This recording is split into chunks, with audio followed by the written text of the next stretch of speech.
शायद, ठीक है, सोशल मीडिया की इजाद शायद ही फ़ायदेमंद मकसद के लिए हुई होगी, मगर आजकल इसके नुकसानात ज़्यादा सामने आ रहे हैं। सोशल मीडिया इस्तेमाल करने वालों का गुनाह खसूसन बदनिगाही से बचना बहुत मुश्किल है, क्योंकि सोशल मीडिया पर बदमज़हब और बेदीन लोग भी कसरत से पाए जाते हैं, ठीक है। इसलिए बाज़ एक आम मुसलमान का उनके बहकावे में आकर गुमराह हो जाना और बेदीन हो जाना, इसका भी बहुत बड़ा खतरा सामने आता है।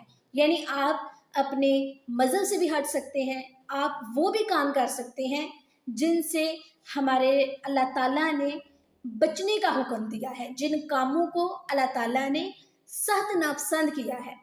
सोशल मीडिया की वजह से आप वो काम भी चाहते और ना चाहते हुए आप वो कर बैठते हैं। आप चाहें तो आप सोशल मीडिया का इस्तेमाल सही तरीके से कर रहे हैं, ठीक है, मैं सबकी बात नहीं कर रही, मैं उन लोगों की बात कर रही हूँ जो लोग सोशल मीडिया का गलत इस्तेमाल करते हैं।